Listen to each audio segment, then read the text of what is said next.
நயன்தாராங்கிற ஹோட்டலுக்கு போயிருந்தோம். அங்கே மலாய் சாப்னு ட்ரை பண்ணோம். அது பார்க்கவே அவ்வளோ யம்மியாக டெம்ப்டிங்காக இருந்துச்சு. அதுக்கப்புறமேட்டுக்கு ஒரு வெஜ் பிரியாணி, அப்புறம் தந்தூரி சாப். எல்லாமே சாப்புங்கிறது எனக்கு ஃபஸ்ட் டைம் அங்கே தான் ட்ரை பண்ணோம். அங்கே ஹோட்டலு அவ்வளோ சின்ன hotel, but full and full க்ரௌடாக இருந்துச்சு. நெக்ஸ்ட் அங்கேருந்து இன்னொரு ஃபேமிலி ஃப்ரெண்ட் கூட நாங்கள் ஐக்கியாவுக்கு போயிருந்தோம். ஐக்கியாவுக்கு தான் ஃபஸ்ட் டைம். தம்பியும் நான் அங்கேருந்து கொஞ்சம் மாடலர் கிச்சனில் ஃபோட்டோஸ் எடுத்துகிட்டு, தம்பி வீட்டில் பண்ணுற மாதிரி அந்த வாஷிங் மிஷின் துணி போடுற நல்லா விளாண்டுட்டு இருந்தான். ஐக்கியா மாதிரி இடத்த வந்துட்டு எக்ஸ்பீரியன்ஸ் சென்டர்னு சொல்கிறாங்க. பாருங்கள், ஒவ்வொன்றும் எவ்வளோ ரியலிஸ்டிக்காக ஹோம் மாதிரி, பெட்ரூம் மாதிரி ரொம்ப அழகாக இருந்துச்சு. சுற்றி பார்க்கவே ரொம்ப நேரம் வேணும். ஆக்சுவலாக ரொம்ப டயர்ட் ஆகிட்டோம் நாங்கள். எல்லா பக்கம் நடந்து ஃபஸ்ட்டு ஃபுல்லாக ஒரு பக்கம் சோஃபாஸ் இருந்துச்சு. நெக்ஸ்ட்டு கம்ப்யூட்டர் டேபிள் மாதிரி மாடல்ஸு, அடுத்து பெட்ரூம் மாதிரி, கிச்சன் மாதிரி, இந்த மாதிரி ஒவ்வொன்றுமே ரியலிஸ்டிக்காக இருந்துச்சு. அங்கேருந்து கொஞ்சம் பெட்லலாம் தம்பி உட்காந்து எனக்கு இந்த மாதிரி பெட் வேணும்னு சொல்லி விளாண்டுட்டு இருந்தான்.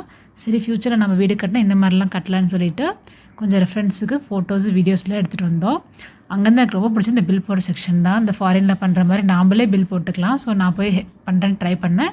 அங்கே நம்மளுக்கு தெரியலனா கூட ஹெல்ப் பண்ணுறக்கு ஒருத்தங்க இருந்தாங்க. நம்மளுக்கு ஹெல்ப் பண்ணாங்க, எப்படி பண்ணணும், எந்த கிளிக் பண்ணணுன்ட்டு. லாஸ்ட்டில் பில் எடுத்துகிட்டு அவ்வளோ ஹைட் ஷெல்ஃப்ஸில் வச்சுருந்தாங்க. அது முடிச்சுட்டு நெக்ஸ்ட்டு வேறு நாட்டு ஃபுட்லாம் கூட அங்கே சாப்பிட்றதுக்கு இருந்துச்சு. நாங்கள் போனது ரொம்ப க்ளோசிங் டைமுங்கிறதுனால நிறையா ஸ்நாக்ஸ் எல்லாம் தீர்ந்து போய் ஜஸ்ட் லாஸ்ட்டில் கொஞ்சம் ஸ்நாக்ஸ் தான் இருந்துச்சு. ஒரு கோவா ஐஸ்கிரீமும் க்ராசன்ஸ் மட்டும்தான் இருந்துச்சு. சரி, ட்ரை பண்ணலான்னு க்ராசன்ட் வாங்கினோம். Butter croissant 80 rupees. செம்ம கிறிஸ்பியாக டேஸ்டியாகவே இருந்துச்சு.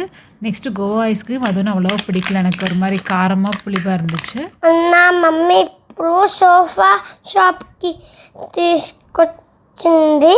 మా నాన్న కూడా అక్కడంతా బ్లోవాన్ వచ్చినారు. బాయ్.